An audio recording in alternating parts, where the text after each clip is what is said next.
Continental extra ஸ்ட்ராங்கா போடு.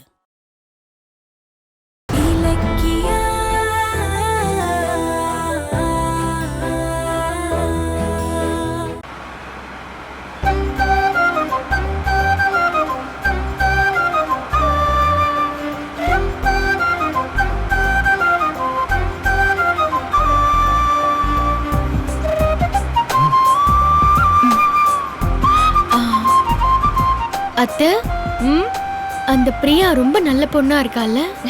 ஆமாமா, ரொம்ப நல்ல பொண்ணா இருக்கா.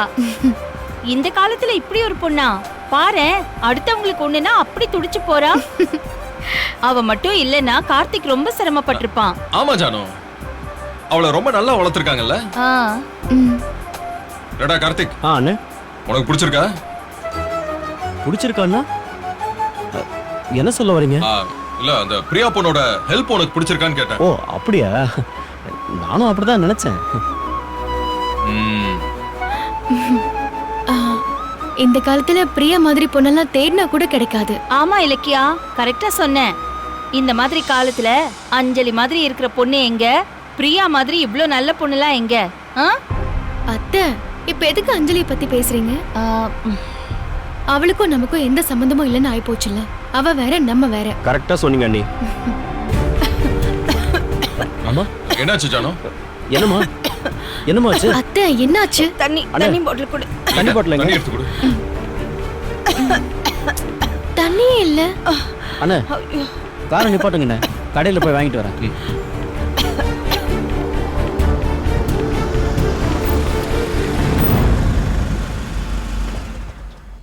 இருங்கம்மா, தண்ணி வாங்கிட்டு வரேன்.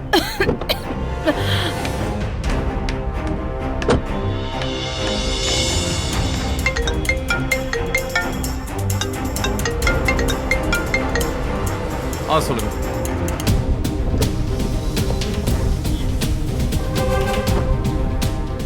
உனக்கு மூளை இருக்கா? எதுக்கு எனக்கு தங்கச்சியா வந்து பிறந்த? நீ ஆசைப்பட்டியன்னு கடன் உடனே வாங்கி உனக்கு ஒரு பணக்கார வாழ்க்கை அமைச்சு கொடுத்த. ஆனா நீ என்ன பண்ண? ஆனா அதை புரிஞ்சுக்காம சண்டை போட்டு பிரச்சனை பண்ணி ஒரே மாசத்துல வாழை வெட்டி வந்து நிக்கிற. அசிங்கமா இருக்கு. நான் எங்க போய் தலையை முடிக்கிட்டோம்? கட்டி கொடுத்த வீட்டுல அனுசரணையா நடந்துப்ப. பிறந்து விட்டு பெருமையை காப்பாத்துவனு தானே நாங்க உன்னை கட்டி கொடுத்தோம். அதுக்கு நீ என்ன பண்ண? இப்படி ஊரே சிரிக்கிற மாதிரி மானத்தை வாங்கிட்டு வந்து நிக்கிறிய. நான் இஷ்டப்படி வாழணும்னு நினைச்சது தப்பா? இஷ்டப்படி வாழ நினைச்சியா? என்ன நினைச்ச? இங்க பாரு, ஏழையா இருந்துட்டு பணக்கார மாப்பிளைக்கு ஆசைப்பட்ட. அந்த மாதிரி ஒரு வாழ்க்கை கிடைச்சதுக்கு நீ புண்ணியம் பண்ணி இருக்கணும். ஆனா கொஞ்சம் கூட மட்டு மரியாதை இல்லாம திமிரு பிடிச்சு அவங்க வீட்டுல 1000 சேட்டை பண்ணி அவங்களே உன்னை வீட்டை விட்டு துரத்துற மாதிரி பண்ணிட்டியே. மாப்பிளைக்கு என்னடி ராஜா மாதிரி இருக்காரு, நல்ல பையன். பெண்ணாச்சு டைவர்ஸ் வாங்கிட்டார்ல. அடுத்து இன்னொரு பொண்ணை பார்த்து கல்யாணம் பண்ணி அவர் சந்தோஷமா இருப்பாரு. ஆனா நீ காலம் முழுக்க நம்ம வீட்டு சவத்தை பார்த்துக்கிட்டு வாழை வெட்டியா உட்கார்ந்து இருக்க போற. உன்னை பார்த்து நாங்க வேதனைப்படணும்.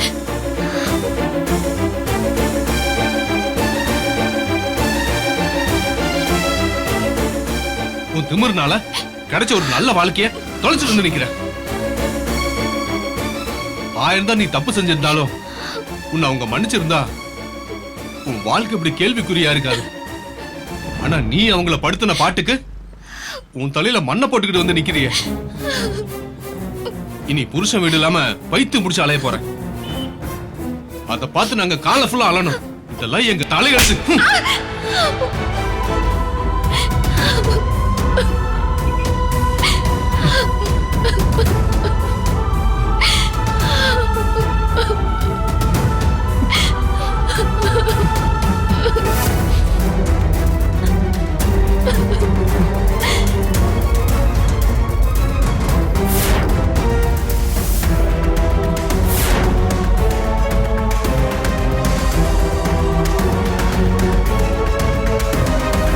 அஞ்சலியும் இப்போ அந்த பொண்ணு நிலைமையில தானே இருக்கா.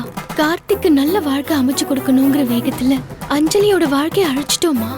இப்ப என்ன பண்றது? இலக்கியா, அம்மாடி இலக்கியா, அந்த பிரியா வந்து நம்ம கார்த்திக்கு ரொம்ப நல்ல துணையா இருப்பால்ல. எப்படி நீ இன்னைக்கு அவங்க மீட் பண்றதுக்கு ஏற்பாடு பண்ணியோ அதே மாதிரி அவங்க காலம் பூரா ஒன்னா இருக்கிற மாதிரி நீ பாத்துக்கோமா. சீக்கிரமா இப்படி பண்ணா அந்த அஞ்சலி கார்த்திக் மனசுல இருந்து போயிடுவா. நல்லா இருப்பான்.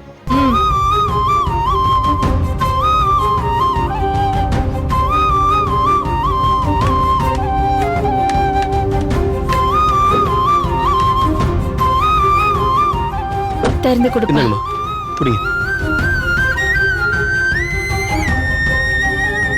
ஓகே, நான் கூப்பிடுறேன்.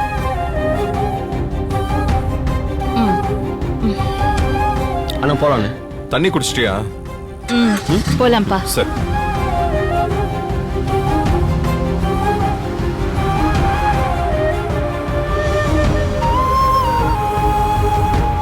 கார்த்திக் பிரியா விஷயத்துல நம்ம தப்பு பண்ணிட்டோமா, அவசரப்பட்டுட்டோமோ?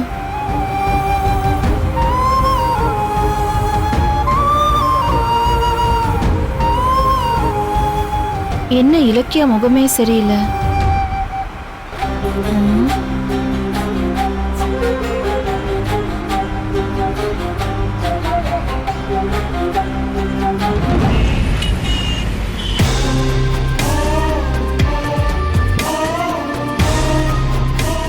இலக்கியா எதுக்கு எல்லாரையும் கோயிலுக்கு கூட்டிட்டு போனா?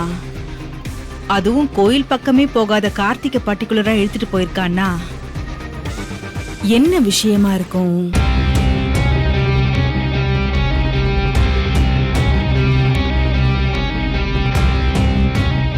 வர வர அவ கார்த்திகை ரொம்ப கேர் பண்ணி அவன் மேல பாசம் காட்டுறா. விஷயம் இல்லாம அவ அந்த மாதிரி பண்ண மாட்டாளே.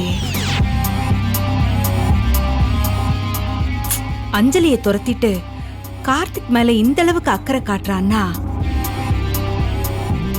ஒருவேளை அஞ்சலியை இந்த வீட்டுக்குள்ள வரவிடாம பண்றதுக்கு ஏதாவது சதி பண்றாளோ?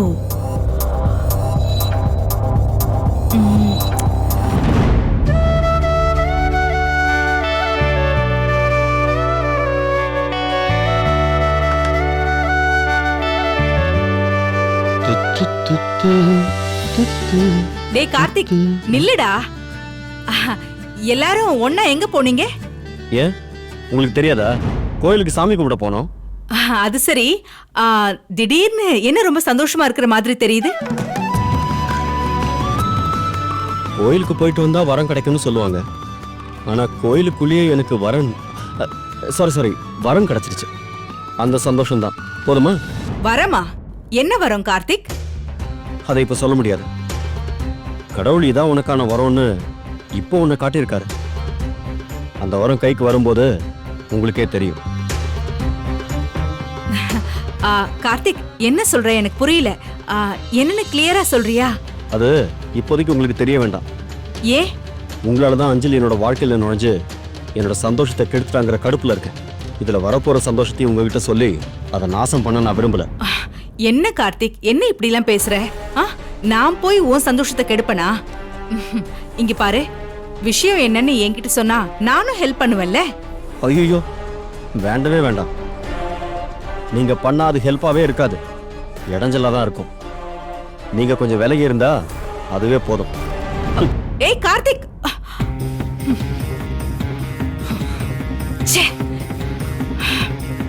இந்த சின்ன பையன் கூட என்ன மதிக்க மாட்டேங்கிறானே. எல்லாம் அந்த இலக்கியாவாலதான். அவதான் என்ன பத்தி தப்பு தப்பா சொல்லி இவனை கூட எனக்கு எதிராக திருப்பி வச்சிருக்கா. ஏதோ வரோம் கிரோன்னு புதிராவே பேசிட்டு போறானே. என்னவா இருக்கும்? அந்த அஞ்சலி, அவ இந்த வீட்டு விட்டு போனது நானும் இந்த வீட்டுல தனியாள் ஆயிட்டேன். அவ இங்க இருந்திருந்தா இலக்கியாவை சமாளிக்க அவளே ஒரு ஆயுதமா யூஸ் பண்ணிருக்கலாம். இப்ப எந்த சப்போர்ட்டும் இல்லாம இருக்குனே. இருக்கட்டும், எனக்கான நேரம் வராமலா போகும். அப்ப வைக்கிறேன் வேட்டை.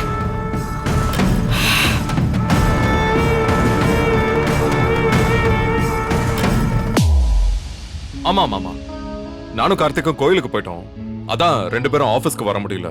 அந்த ஏபிசி கம்பெனியோட டெண்டர் என்னாச்சு? ஆ ஆ ஆ ஓகே, சரி அப்போ ஒன்று பண்ணுங்க. நீங்க டெண்டரை கோட் பண்ணி ரெடியா வச்சுக்கோங்க. நாளைக்கு வந்து சைன் பண்ணிடுறேன். ஓகேவா? ஒன்றும் பிரச்சனை இல்லைங்க. Okay bye. என்ன ஜானு, கோயில்ல இருந்து வந்தது கிச்சன்ல பிஸி ஆயிட்டியா? அம்மா இலக்கியா எங்க? அவ ரூமுக்கு போனா இன்னும் வெளியில வரல. அப்படியா? ஆமாப்பா, வந்ததுல இருந்து அவ முகம் ரொம்ப வாடி போயிருக்கு. நான் என்னன்னு கேட்டேன், ஆனா பட்டும் படாத மாதிரி ஒண்ணுமே சொல்லாம அப்படியே உள்ள போயிட்டா. என்னாச்சு அவளுக்கு? கோயில்ல அவ சந்தோஷமா தானே இருந்தா. அங்கிருந்து வீட்டுக்கு வர்றதுக்குள்ள அப்படியே என்ன பிரச்சனையாச்சு? தெரியலப்பா, ஆனா அவ அப்படி இருக்கும்போது என் மனசுக்கு ரொம்ப கஷ்டமா இருக்கு. ஏன்பா, நீ அவகிட்ட கேள என்ன ஆச்சுன்னு. கேளுப்பா. அதெல்லாம் ஒண்ணும் இருக்காது ஜானு. கோயிலுக்கு காலையில சாப்பிடாம வந்தால அந்த டயர்டா இருக்கும். நீ சும்மா மனசை போட்டு குழப்பிக்காத, நான் பாத்துக்கிறேன், நீ போ. அப்படிங்கிறியா? இருந்தாலும் அவ அவ அப்படி இருந்தா எனக்கு ரொம்ப கவலையா இருக்குப்பா. போய் பாரு, எனக்கு கிச்சன்ல கொஞ்சம் வேலை இருக்கு, நான் முடிச்சிட்டு வரேன்.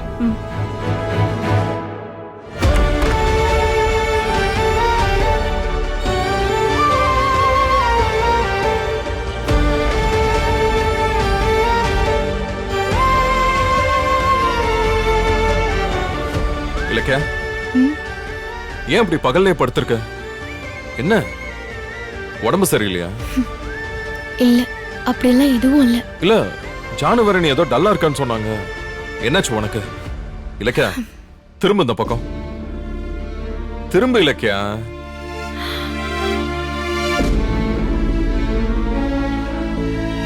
ஏய், என்ன உன் முகத்துல வழக்கமான உற்சாகமே இல்லையா? என்ன பிரச்சனை? அதெல்லாம் ஒண்ணும் இல்லைங்க. என்ன ஒண்ணும் இல்ல? கோவில்ல இருந்து வந்தப்பவே இலக்கியா முகம் டல்லா இருந்துச்சு. என்னாச்சுன்னு கேட்டதுக்கு இலக்கியா ஒண்ணும் இல்லைன்னு சொல்லிட்டு ரூம்குள்ள போயிட்டா அப்படின்னு ஜானு சொல்றாங்க. ஜானு சொன்ன மாதிரி நீ என்கிட்டயும் சரியா பேச மாட்டேங்கிற. உன் முகமும் வாடி இருக்கு. முதல்ல எந்திரிச்சு உட்காரு. எந்திரி எந்திரி.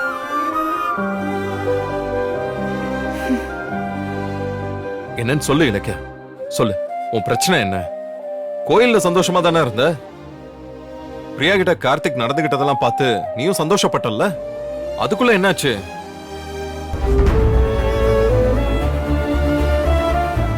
ஓ, கோயில்ல கார்த்திகோட சட்டையில தீ பிடிச்சத பார்த்து அபசகுணமா நினைச்சிட்டியா? எங்க கார்த்திக் பிரியா சேராம போயிடுவாங்களோன்னு உனக்குள்ள பயம் வந்துருச்சுல்ல? இல்லங்க, அவங்க சேராம போயிடுவாங்கன்னு பயப்படல. அவங்க ஒண்ணு சேர்ந்துட்டா அஞ்சலியோட வாழ்க்கை என்ன ஆகுமோன்னு பயப்படுறேன். அதுக்காக தான் தீப்பிடிச்சு அபசகுணம் காட்டுச்சோன்னு யோசிக்கிறேன். என்ன சொல்ற? அஞ்சலியோட வாழ்க்கைய பத்தி இப்ப கவலைப்படுறியா? ஆமாங்க, அந்த கவலை இப்போன்னு இல்ல, எப்பவுமே அந்த கவலைய மனசுக்குள்ள இருந்துகிட்டே தான் இருக்கும்.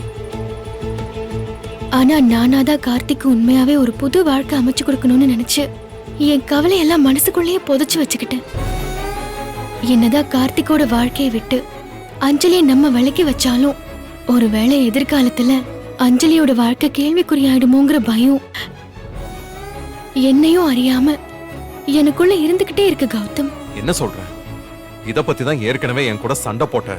ஆனா நான் அப்பவே அஞ்சலி மறுபடியும் வந்தா கார்த்திகோட வாழ்க்கை நாசமாயிடும், அப்ப வேண்டான்னு நான் அப்பவே சொன்னேன். நீதான் அதை ஏத்துக்கிட்டிய. அப்ப நீங்க சொன்னதுனால மட்டும் நான் ஏத்துக்கல.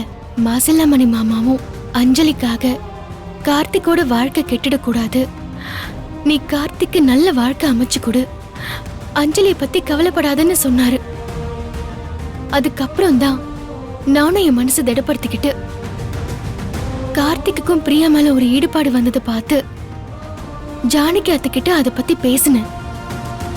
அவங்களும் ரொம்ப சந்தோஷப்பட்டு பிரியாவை மருமகளா ஆக்கிக்கணும்னு நினைச்சு அதை செஞ்சு முடிக்கிற பொறுப்பை என்கிட்ட ஒப்படைச்சாங்க. அப்புறம் என்ன? உன் மாமாவே அஞ்சலியை பத்தி கவலைப்பட வேண்டாம்னு சொல்லிட்டாருல்ல, அப்புறம் ஏன் நீ கவலைப்பட்டுக்கிட்டு இருக்க? அவர் அப்படி சொன்னதுக்கு காரணம் அஞ்சலியால நம்ம வீட்டு நிம்மதி கெட்டுடுச்சேங்கிற விரக்தி. நானும் அப்ப இருந்த மனநிலையில சரின்னு ஒத்துக்கிட்டேன். ஆனா யோசிச்சு பார்த்தாதான் அது என்னோட தப்பா தெரியுது. அஞ்சலியும் என்ன மாதிரி ஒரு பொண்ணு தானே. அவ வாழ்க்கையை இழந்துட்டா அவ எதிர்காலம் என்ன ஆகும்? அஞ்சலி மன்னிக்க முடியாத தப்புதான் பண்ணிருக்கா, நான் ஒத்துக்கிறேன். ஆனா அதே சமயம் அவளால பாதிக்கப்பட்ட கார்த்திக்கு ஒரு புது வாழ்க்கையை அமைச்சு கொடுக்கிற நாம அவளோட வாழ்க்கை சீரழிஞ்சு போகுதுங்கிறத பத்தி நினைக்க மறந்துட்டோமேன்னு தோணுது.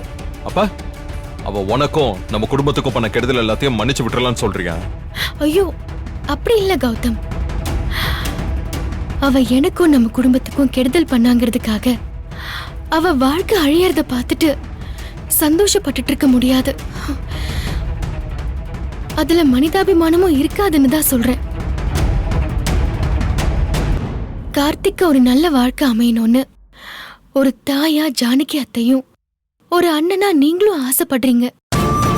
உங்க 2 பேர் ஆசையிலுமே நியாயம் இருக்கிறதுனாலதான் நானும் பிரியாவை கார்த்திகோட சேர்த்து வைக்க சப்போர்ட்டா இருக்கேன்.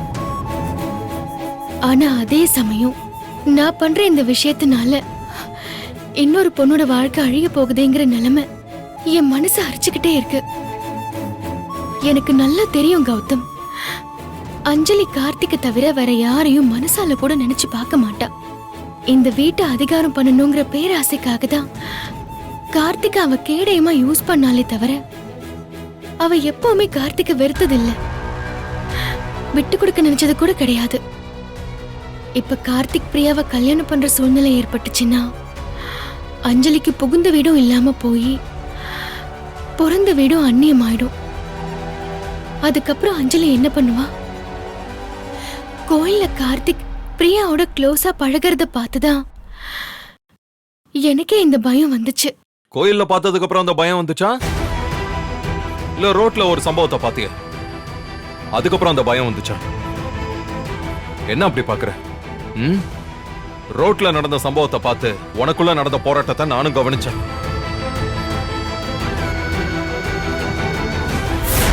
ஆமாமா, ஆனா கொஞ்சம் கூட மட்டு மரியாதை இல்லாம திமிரு பிடிச்சு அவங்க வீட்டுல 1000 சேட்டை பண்ணி அவங்களே உன்னை வீட்டை விட்டு துரத்துற மாதிரி பண்ணிட்டியே.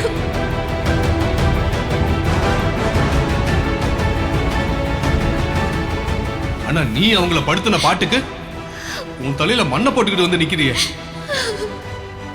இனி புருஷன் வீடு இல்லாம வைத்து பிடிச்சு அலைய போறேன். அதை பார்த்து நாங்க காலை ஃபுல்லா அலணும். இதெல்லாம் எங்க தலையெடுத்து.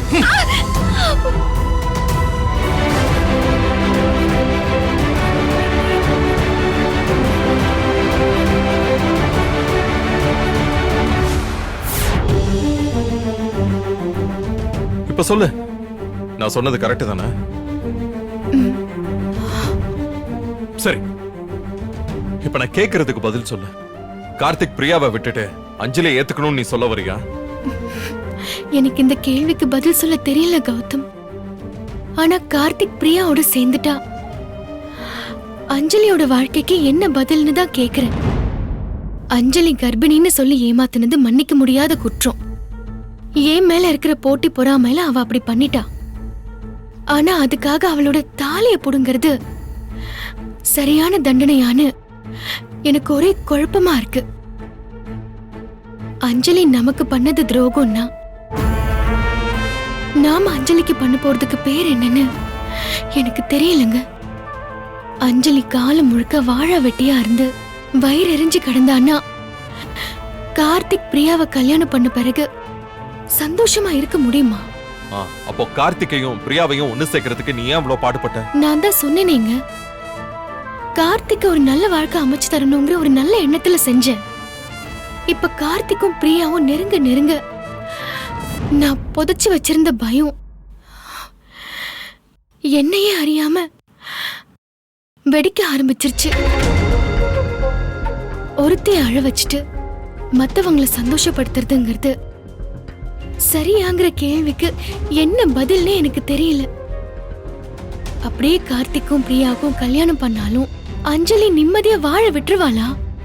அவளோட கோவமோ சாபமோ இன்னும் உக்கிரமா தானே மாறும்.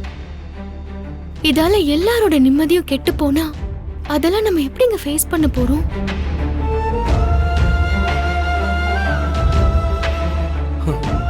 கார்த்திக்கும் பிரியாவும் ஒன்னா சேர்ந்தா தானே இந்த பிரச்சனை எல்லாம் வரும். அவங்க நிச்சயமா ஒண்ணு சேர போறதில்ல.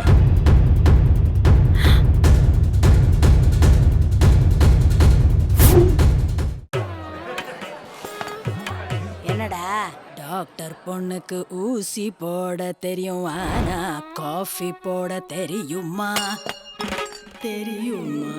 எல்லோரின் இதயத்தை வெல்லும் வழி வலுவான காஃபி. ஆரம்பம் பிராரம்பம் தந்தனானா, முழுதினமும் தினதினமும் தந்தனானா.